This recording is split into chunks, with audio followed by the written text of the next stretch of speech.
Hello, everyone. Welcome to another episode of Wednesday Wisdom on the Gabble Guru podcast. In today's edition, we would try to look at growth mindset. That means when people say that you should have a growth mindset, what does he actually mean?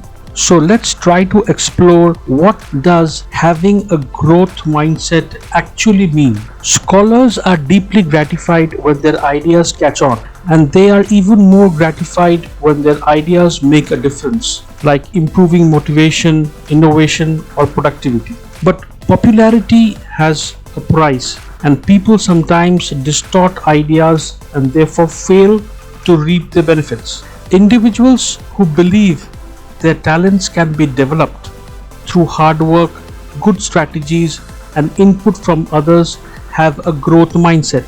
They tend to achieve more than those with a more fixed mindset. That means those who believe that their talents are innate gifts. This is because they worry less about looking smart and put more energy into learning.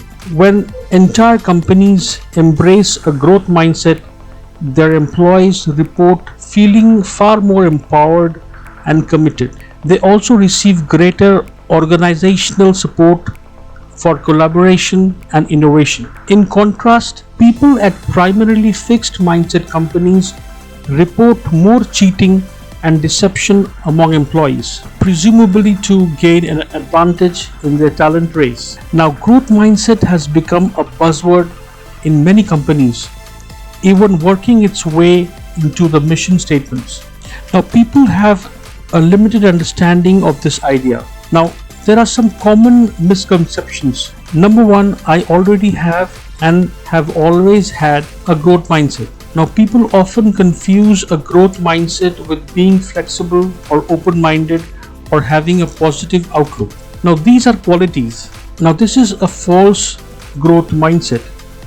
Everyone is actually a mixture of fixed and growth mindsets, and that mixture continually evolves with experience.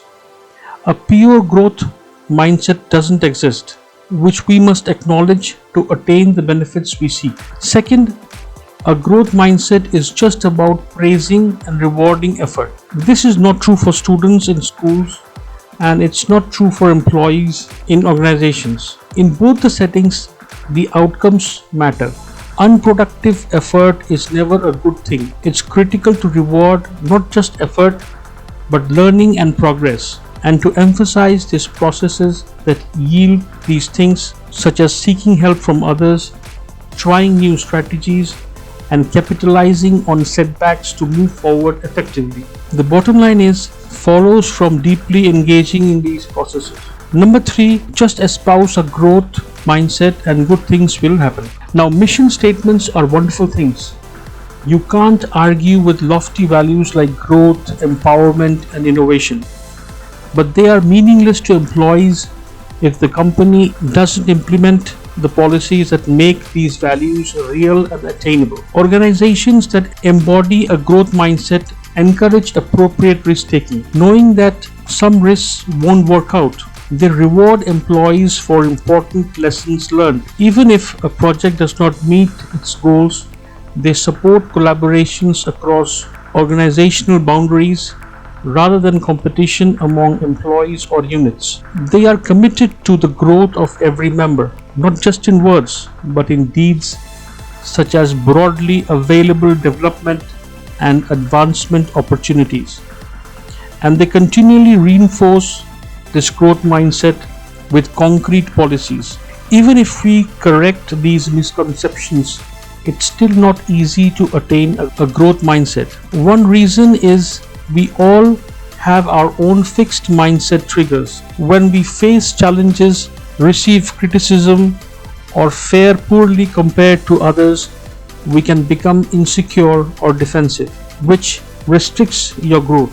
Our work environments too can be full of fixed mindset triggers. A company that pays the talent game makes it harder for people to practice growth mindset thinking and behavior, such as sharing information, collaborating, innovating, seeking feedback, or admitting errors. Lastly, to maintain a growth zone, We must identify and work with these triggers. Many managers and executives have benefited from learning to recognize when their fixed mindset persona shows up and what it says to make them feel threatened or defensive.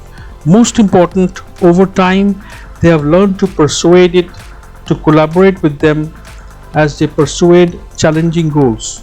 It's hard work, but individuals and organizations can attain a lot by deepening their understanding of growth mindset concepts and how to put them into practice. It gives them a richer sense of who they are, what they stand for, and how they want to move forward. So that was about growth mindset. Let me know your feedback in the comment section. Till we meet again next week to try and explore another concept. You all take care and goodbye.